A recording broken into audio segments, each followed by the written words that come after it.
За дамаг төвхттэй Uppsala-гийн их сургууль чинь энэ да. Их сургуулийн гадна талаа ингэж гоё харагдчих шүү дээ. Маш гоё цэцэгтэй. Зөндөө том байгууламжууд байдаг болтой.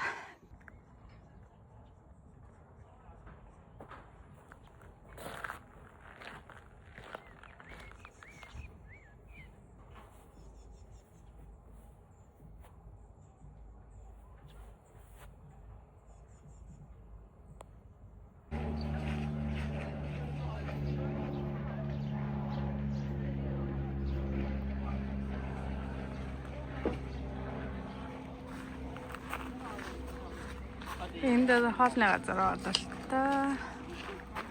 Энэ тропикийн ургамлууд. За жинхэнэ байгалийн сэд үсийг танимжуулсан байна энэ арай. Маш танил өнөртж байна.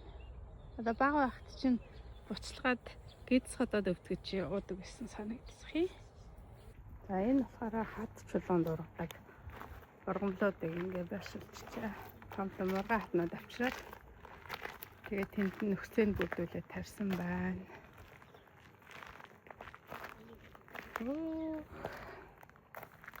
За ингээд байна. За бид тэр Uppsala хотын том цэцэрлэгт төрөл ирлээ. Энэ ботаникийн цэцэрлэгт төрөлн гэсэн. Энэ Uppsala гэдэг хамгийн одоо Европын хамгийн Скандинавын хамгийн эртний их сургууль. Энэ цэцэрлэгт төрөлн дотроо юм. Зөгийн юу байгуулсан байна.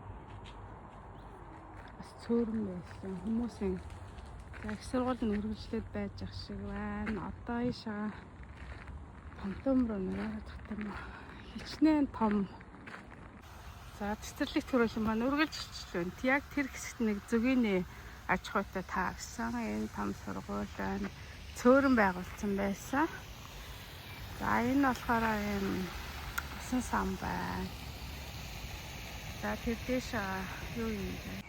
За энэ болохоор юм сарнайнууд юм шиг байна. Сарна энэ даваанд байх шиг байна. Ямар олон төрлийн сарнайнууд. За энэ болохоор сарнайн цэцэрлэгт төрөл ингэ нэг залуу ижижсэн. Хичнээн ч янз сарнай байгаа мэдхгүй. За ингээд тийшээ харсан чинь тэр болохоор хааны юу гинэ? Хуучин хааны ордон гинэ.